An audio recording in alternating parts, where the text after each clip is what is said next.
Tara guys, samahan niyo ko. Gagawa tayo ng pork binagoongan. Ayan na nga ang mga ingredients na gagamitin natin sa ating recipe for today.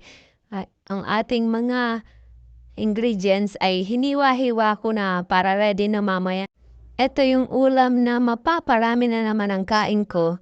Ito kasi ang paborito ko mga ganitong luto. May bagoong tsaka talong.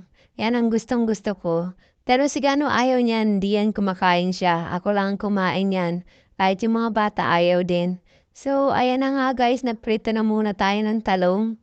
At pagka naprito na natin ang talong, tayo ay magsisimula ng maggisa ng ating pork. At habang piniprito ko nga ang talong, parang gusto ko nang kumain. Naglalaway na ako sa aking niluluto. Kaya binibilis-bilisan ko na kaso hindi naman mabilisan. Ang hirap baliktarin ng talong. Charot! So ayan na nga guys.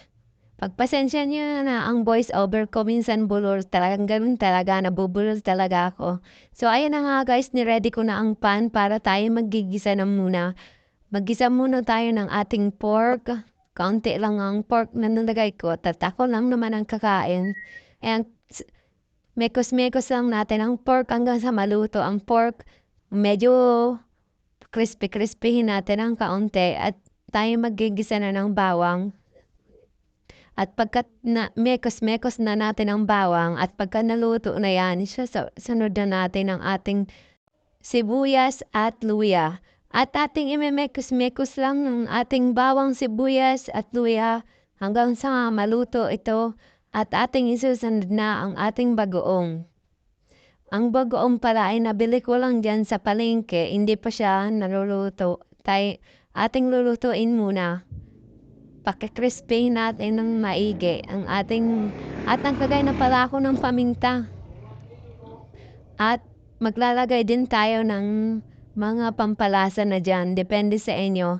Kayo na mag-adjust kung anong lalagay nyo pa. Naglagay ako ng konting asukal dyan. Tapos, nilagyan ko rin siya pala ng ating kamatis.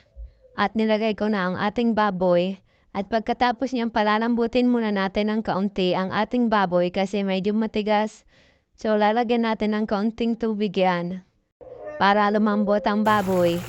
Ayan na nga guys, at hintayin na lang natin lumambot ang ating baboy at pagka natuyo na siya at ating ilalagay na ang ating pinritong talong. Ayan na nga guys, naglalaway na ako, gusto ko nang kumain at naglagay din pala ako ng konting sili dyan para medyo maanghang-anghang.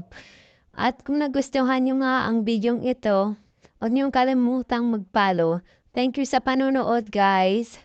At sa suporta. Thank you. Maraming salamat. At ayan na nga guys, malapit na maluto ang ating pork binagoongan. At ayan na nga ang ating finished product ng ating pork binagoongan.